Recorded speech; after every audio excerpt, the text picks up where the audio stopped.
Going for boost over. Well, I think going for boost if you're a boost merchant, like someone like AJ or someone, you go for boost.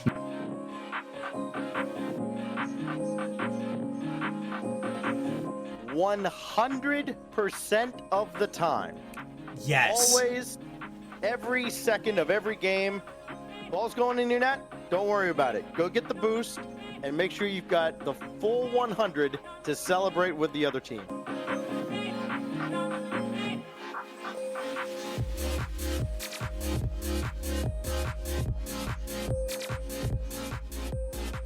Oh God. Never. Yeah, never. Always go for ball. Yeah. Number one rule of Rocket League.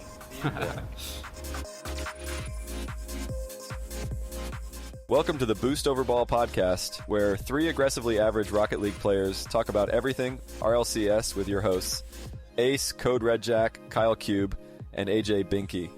So, if you've ever wondered when the best time to go for Boost Over Ball is, you've come to the right place. Hello, everyone, and welcome back to the Boost Over Ball podcast. To listeners new and old, hello and welcome to the show. Thank you so much for tuning in. Today I'm here with Flashpandy. You guys may remember him from the UI update roadmap changes episode. How are you doing today? Hey man, happy to be back. Talk some more about some new news in RLCS, other news in Rocket League. Hell yeah. So today's going to be, we're going to talk about a little bit of everything. We're going to talk about the UI changes and the update that came to Rocket League, touch a little bit on Rocket Racing, talk about the tweet that the official Rocket League account tweeted, and finish off with some roster updates. Also, this is the 69th episode of the podcast, the nicest of all time. So, you know, do with that information what you will, but it will be the nicest episode we've ever done. But it has to be. Yeah, no kidding. But with that, we'll jump right into the content today. So the UI changes and update that just came to Rocket League along with the season reset. We talked about it, previously, but first and foremost, the squared off edges of the menu boxes. Now that you actually can see them, it's not a dramatization. Like we have it in front of us. What are your thoughts? Personally, I hate it. It looks okay, but upon my first inspection of the new UI, my best description of it was I felt off balance looking at it. It felt like my screen was like tilting in at me. I don't know. It just kind of the way it's angled just kind of looks weird. But the squared off edges, it looks fine. To me, it looks a little unfinished, but at the same time, I kind of like how it is less of kind of like that cartoony look that Fortnite uses. It's kind of more of a more industrial look. I like how it looks now. It just looks a little unfinished still, kind of unbalanced in my opinion. I have good opinions, bad opinions about it. It's not bad. Yeah, I mean it's a big change also without being a big change. I don't know if that makes sense, but they've changed the look of things while not really changing much. But to me, it feels unbalanced because we still have 3 boxes on the top and 3 boxes on the we have 3 boxes on the top and 3 boxes on the bottom. But they're not squared off. It's not in a grid system. So you've made all the boxes squares now, but you haven't made the menus, you haven't made it symmetric. And that's my problem with it, and we'll get more into it in a second, but just the different menus, they just all feel different. So it's just kind of like, where is consistency with this? It doesn't, like I said, it just doesn't feel complete, in my opinion. Yeah. But, another one of the main negatives that I've heard is it takes a little bit, it's a different pathing to get to free play now. So, you go into autopilot trying to get to free play from the main menu or from in the game, and you end up in novice training or the tutorial. I can't explain to you how many times I've done that. And it takes so long to get out of it. Oh my God, it's the worst. Because it has to go through all the text tips and everything before it'll let you leave, and you're like, oh, cannot believe I just loaded back into the tutorial again. Well, not only that, it takes a year to get from the first menu to the second menu to click on it, and then by the time you're at that point, it's like, come on already. It's not an instant menu anymore. You can't just click through it. You have to wait for it to go away and repopulate, and it's really inconvenient. We're all talking like first world problems here, wasting a second on a menu. But hey, we've all been used to it for years now, and this kind of change is actually so important.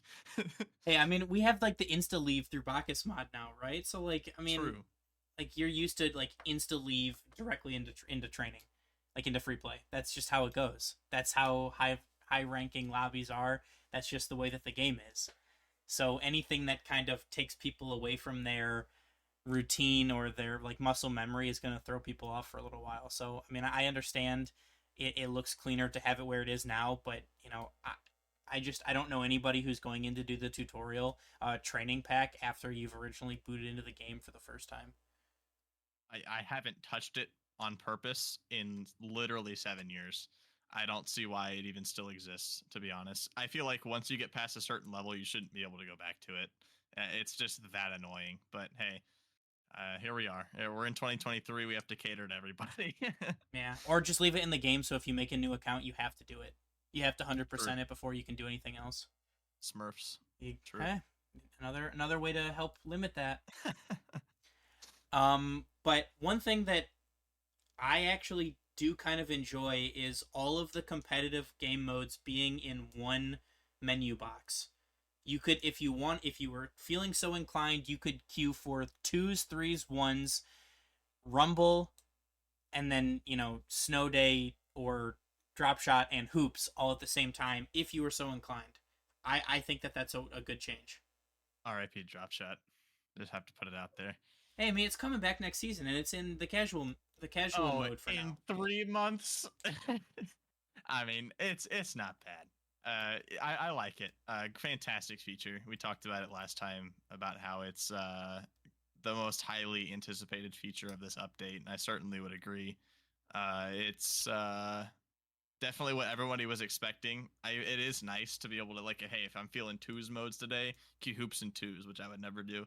But I can queue Rumble and 3s at the same time or whatever. I think it's really convenient. It gets more people in the mood to play extra modes, and people that don't play extra modes and never really have, I feel like they're more inclined to start playing them now because, you know, a lot of people like to see, oh, I have SSL or GC across the board. Now they want to play extra modes to get all of those GC as well. So it's going to get more people playing extra modes, which is awesome. That's a point I didn't think about before. It's going to be even more appealing for people to try and get, you know, I want Diamond in all modes. I want Champ in all modes, you know, SSL, GC, you know, whatever it is for your level that you're trying to attain. You see them all on one page now. It's not just good like for people that grind the mode a lot. You're going to have better queue times for sure. Exactly. Awesome. Yeah. So, I mean, I think that this is a positive change in the right direction. I also like that they've added Knockout. They added, I think they added Spike Rush, although maybe that's just because it's in football season right now, but American football season. But, you know, all of the modes that people enjoy playing, other than some of the LTM modes, they're all in one place as well in the casual playlist. I think that's another good change. Yeah, bringing back different game modes every day or every week is also nice too. You don't have to wait for Halloween to play Spike Rush, or you don't have to wait for Thanksgiving to play Gridiron. Like they're going to be on a rotation every week. You know when things are coming back. Kind of like the in-game tournaments, you kind of have a schedule that you can look forward to. So I think that's good too. Just kind of having a variety instead of having to wait for a specific event for people to be able to play things. It's a good change for sure. Yeah, and then the last thing that we'll kind of talk about from this UI change and, you know, update is the new map that they introduced kind of quietly, in my opinion. Couple of new maps. Wasteland with grass. Let's see, what's the other one? Farmstead with grass, and then they added Manfield Dusk. So those three, I love them personally. I think that was Rocket League's way of telling people to go touch grass. I saw a couple of tweets and jokes about that. That's fantastic. I think that the maps are well balanced, right? Like it's another reskin, you know, for sure. Like we've seen, you know, time and time again with Rocket League maps, but they're standard maps. I mean, like what else are people expecting? Like you're not going to make any drastic changes to the map because it's standard. They're all the same. They just have different backgrounds, different on-field experiences. However, one thing that they did not do was try and reinvent the wheel or do anything drastic, right? I remember when Salty Shores came out and everybody was like, oh my god, instant dislike, get this map out of competitive, it's way too bright. You know, then they had the Fire and Ice map where they're like, you know, that's too dark, that's too light. You know, the Upside Down for Halloween that they brought in, that was way too dark. So I think that these are a good balance of both of those, and I think that they're welcome additions to Ranked, in my opinion.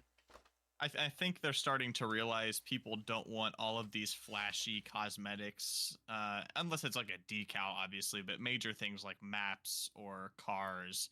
People, unlike Fortnite, where people want all these flashy like skins for guns or vehicles or whatever it is, people want to be able to use something that's like playable and is aesthetically pleasing. So I think something as simple as adding grass to a map that doesn't have grass, or making a dusk mode to where it's like, or a dusk mode on the map to where it looks good, it looks more cinematic instead of flashy, is certainly the way they're going. I think they're starting to realize that that's what the community wants for Rocket League specifically. So I think they're starting to understand what the community wants more, and they're certainly delivering on that as far as the maps goes this season and last season too. Yeah. With that also, then we can jump into, it coincides with the update. It coincides with the removal of training, and that's Rocket Racing. I have not played it. I don't know that I'm planning on playing it personally, but I've seen people play it. I have friends who have played it and, you know, have talked to me about it. What have you heard about it, and what are your, you know, reactions if you've seen anybody play? I've heard some content creators talk about it, specifically Lethamir. I know Lethamir's been playing it a lot. He's been grinding it, I'm pretty sure. There's some aspects of it that are really interesting. I know they're adding, since they did the cross-platform inventories, or the cross-ownership, I think they call it, they're implementing a feature where if you get to a certain rank in Rocket Racing, you get a certain item or items in Rocket League as well. I think it's the OEM set. I think you get an OEM set or certain colors of the OEM set if you get to a certain rank in Rocket Racing. I think that's kind of cool. It gets Rocket League players over into Rocket Racing, but there's not really, I don't see any effort to get Rocket Racing and Fortnite players into Rocket League, because from what I have seen, Rocket Racing has absolutely nothing to do with Rocket League other than the fact that there's a couple of cars in the game that are Rocket League cars.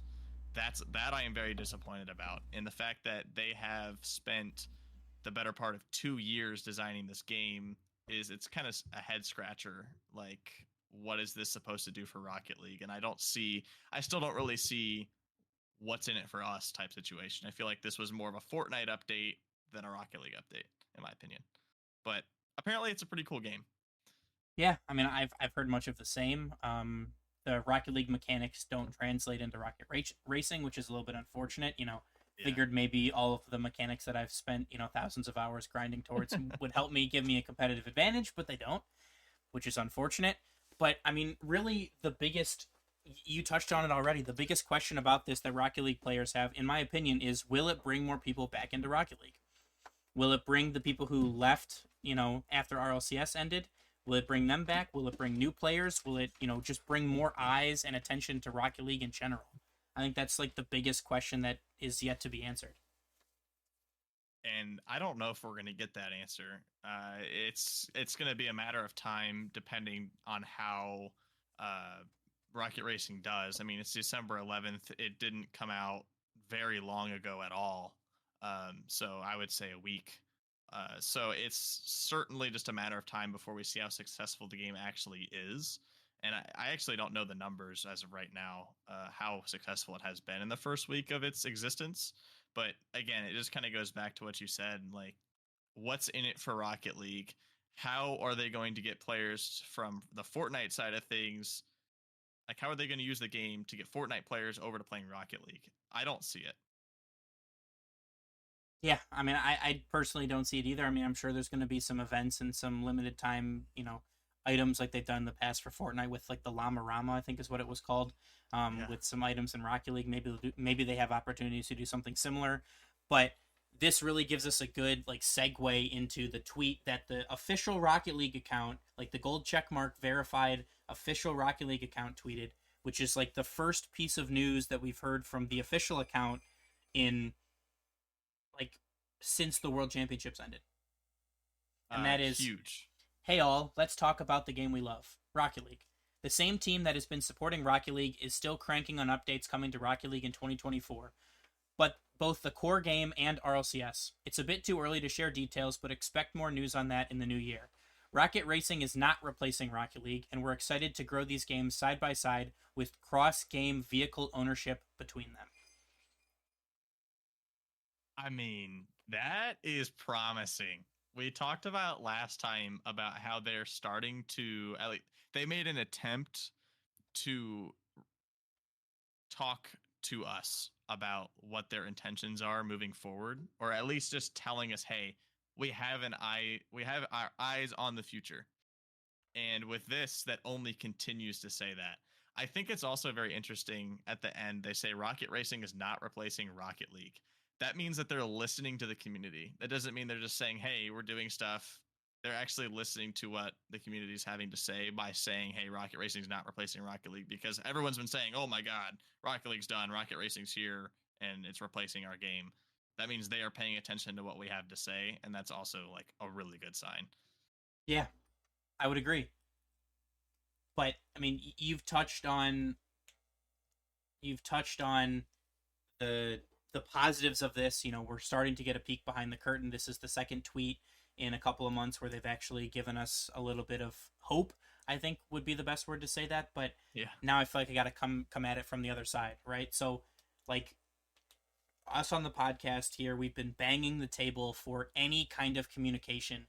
Like, this could have come in August, could have come in like any time since then, saying, hey, we're still working on some back end stuff for RLCS, expect more details in 2024, we have not forgotten about you, something like that. It says nothing while saying everything at the same time, and that's what they did here. Hey, the same team is supporting Rocket League, we're still working on stuff, it's too early to share stuff, more news coming. Like, you're saying something without saying anything, and that's all that we've been asking for since the beginning. Now, secondly, as of the time of recording this, like you said earlier, on December 11th, this tweet that they tweeted has 13,000 likes, on 1.3 thousand retweets, and 1.5 thousand comments or, quote tweets, stuff like that. So the overwhelming majority of these replies are positive. Yeah. However, the biggest thing that I think needs to be talked about, and the thing that I don't see a lot of, other content creators or people in general talking about, is they're solving a problem that they created for themselves. Like, the reason that this tweet is so celebrated is because we've come to expect a level of communication from them that is atrocious. None. That's what we've come to expect. So then anything, like, the bar is so low that a single tweet is like life-changing for people. I hope that wasn't intentional. I really do hope that wasn't intentional with this. I don't think it is, but it just, now that you say that, it is unfortunate that it has come to that, because realistically, when it comes to announcements or I wouldn't even say transparency, when it comes to games like this is extremely vague and gives almost no detail. Whereas in comparison to, 3 years ago, they would give full roadmaps on what to expect. And now we're still getting a bit too early to share details. Before we would get a roadmap, and now we just say, hey, wait another month and we'll think about giving you something. Yeah, I mean, it's like, you think about it, the major tweets, not talking about like sponsor content, like the Cars crossover, or the NFL Fan Pass, or any of the the shit that they've been peddling for for money that way.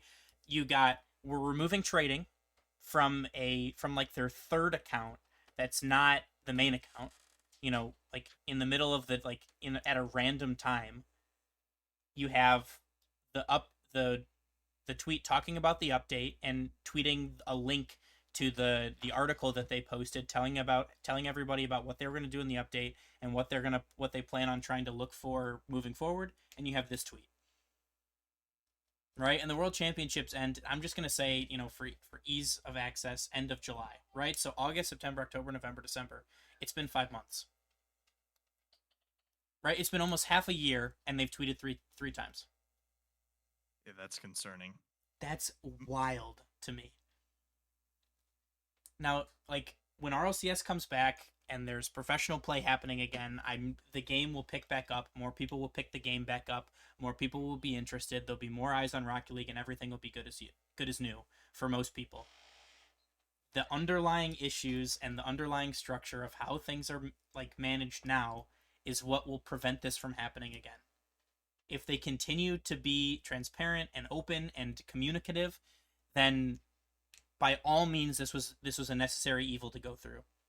If they're not, then they've failed to capitalize on all of the momentum that they've built through the World Championships, which were the biggest Rocket League event the world has ever seen. And then you're going to wait 6 months after that to try and restart things over again. Not even restarting, just talking about it. Yeah, I know.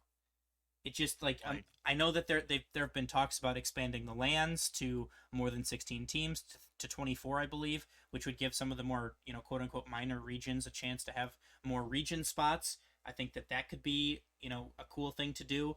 I think a reorganization was definitely necessary because like a 2 or 3 week off season is like not sustainable for the players. I understand that, but like 6 months seems like kind of a lot. There has to be some sort of major reconstruction going on because 3 weeks versus 6 months, and at this point we're 6 months in, no announcement on further moves for RLCS, and it's going to at least be another couple of months. There's still a lot more time to go, and players are just sitting here waiting. There have been a lot of roster moves, which we'll get into soon, but people are geared up. They're ready to go, and we don't know what to expect yet. And the fact that we don't even have anything saying, hey, RLCS is on the horizon, or we haven't even gotten any like media graphics or like a get ready for RLCS in 2024 thing. It's just like, hey, we're still doing it. Yep. It's weird to me.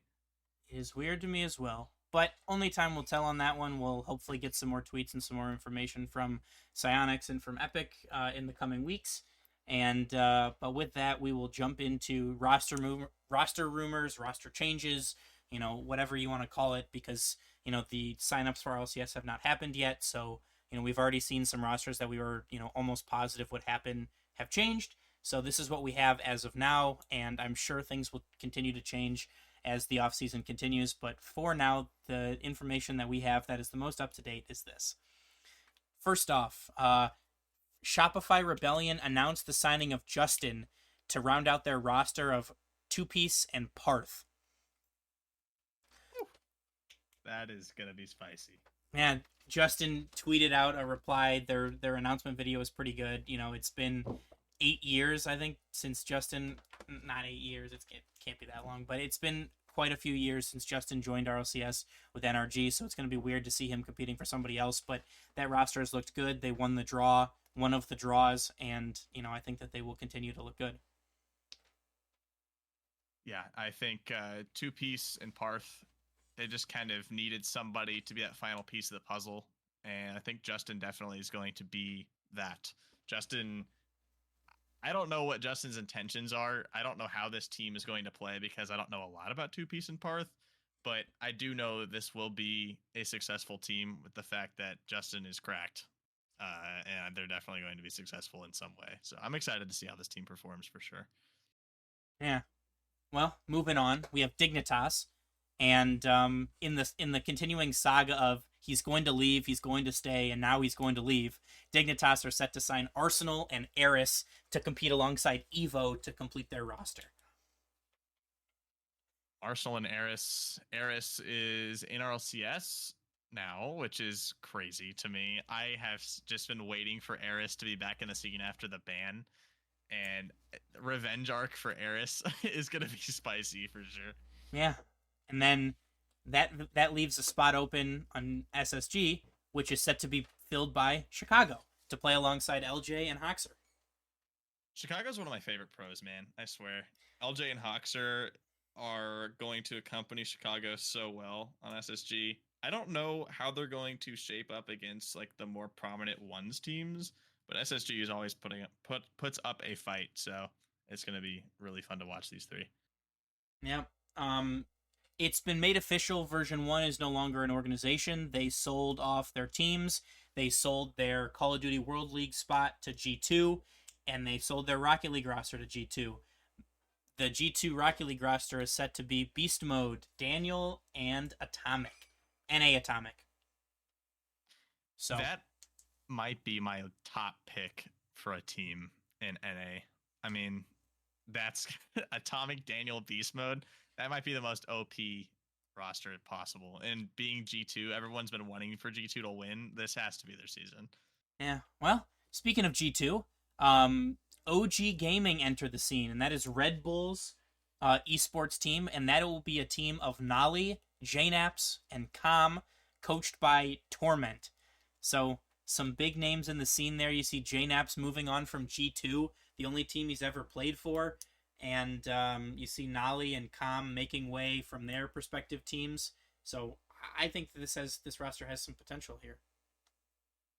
I didn't know that JNaps was still playing, to be completely honest. All of these changes, and I was like, oh, JNaps is done. But no, I mean, hello. With Com and Nolly, it's going to be really entertaining. And he's got the fire still. That was one of the big questions we had coming into the offseason. Would that be it for JNaps? But, he's still got it. He still wants to compete. So, good for him. Especially with this offseason. I didn't expect him to wait this long to come back and play. But, I mean, he still wants it, obviously. Yeah. Next, we have another French organization, Gentle Mates, joining the scene, and they pick up Itachi, Seiko, and Juicy, and they're to be coached by Eversax. So, good for them after they're kicked or left or dropped from their former teams, and means it's kind of a lot of wild card players coming together. I don't know a lot about these three individually, but I know they're all extremely good players on their former orgs. So another French org, it's going to be scary. Yeah, they're taking over. But we'll go rapid fire here through some of these, and then we can talk about them in a more broader sense after. But Luminosity complete their roster, set to compete with Cheese, Reddles, and Magic Bear.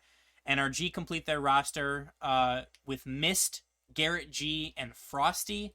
Heybro are set to sign Wavy to complete their roster of Hockey and Creams. M80 signing Jorias from EU, AJ and Nas from EU as well to complete their roster. Genji bring in First Killer to play alongside apparently Jack and Chronic. And Crew are set to sign AJG, Card, and Bems. Oh my. This is like... I feel like I'm just approaching this kind of page here like I haven't seen an RLCS match in 3 years. We were talking about this before we started recording, and it's just the amount of changes and the amount of just different teams that we have never seen before and different roster kind of permutations that we are seeing is just incredible. Like First Killer, Appjack, Chronic. Can you get a better ones team? I don't know. Like it's going to be crazy to see how some of these teams compete. My kind of confusion is M80 with Jories, AJ, and Nas. It's such an interesting roster all over the world coming together to play. I'm a big fan of Wavy as well, so I hope they do well as well. So Luminosity, I mean, all these teams are going to be really good. It's going to be so fun. I can't wait. This is going to be a tremendous season once it finally, maybe eventually kicks off. Next up, Furia is headed back to Sam. I think, given the fact that OG come back, NRG is, set to rebuild. M80, is back. Heybro looks pretty good. Dignitas rebuilds. OG Gaming enters the fold. Shopify looks set to compete. Like, I think that the NA region spots are going to be very difficult to get, so I think it's not necessarily a bad decision for Furia to head back to Sam. Yeah, and especially with how, I would say, disappointing their season was coming up to NA prior to this season. So I think that's kind of the correct move for them, especially after dropping their team. So, I don't know. Yeah, and then last but certainly not least, a tremendous amount of drama happening over in the MENA region. First, you have Sunless Khan tweeting that he's going to be stepping away from Rocket League for an indefinite amount of time to address some mental health and physical health issues. We wish him nothing but the best. Then it comes out that the twins, Rawas and Killers, are leaving Rule 1 and signing with Falcons.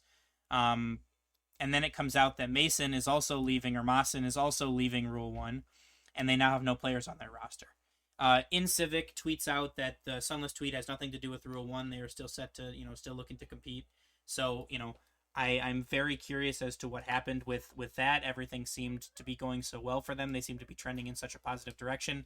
But now you see a Falcons roster of Rawas, Killers, and TRK, a young gun roster. They all go to school together. They all know each other. That's going to be an extremely, extremely dangerous roster. Yeah, I don't see things going wrong for the Falcons at all. I mean, this team is going to be dangerous in even against other teams. I'm interested to see how they shape up. It's unfortunate to see the Rule 1 news. I know that team was a lot of fun to watch in Boston whenever we were there. They were a really fun team to interview and kind of be around. They were a really kind of good mojo team. So it's unfortunate to see them break apart, but I know they're going to go their separate ways and be successful regardless. Yeah, and that leaves Ahmad and Nuepo being dropped from Falcons, as well as O'Khalid, still a free agent. So, plenty of talent still in that MENA region for Rule 1 to pick up. I hate to say pick up the pieces, but, pick up the pieces of the massive roster shift that just happened. Yeah. But, that's a lot of roster news for one episode. That's what you get for the 69th episode spectacular.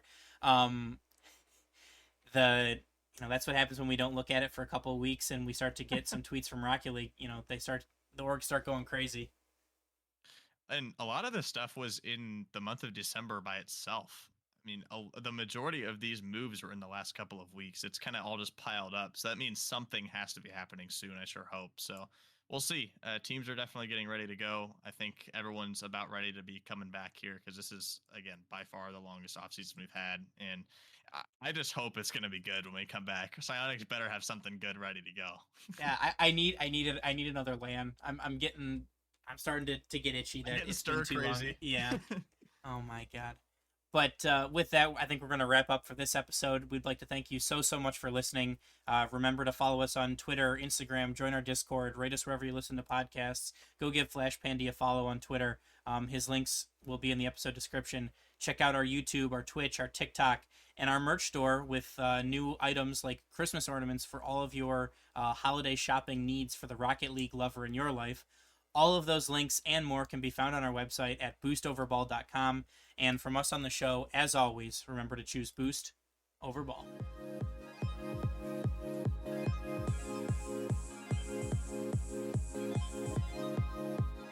Thank you for listening to the Boost Over Ball podcast. Make sure to check out our website, www.boostoverball.com, and rate us wherever you listen to podcasts.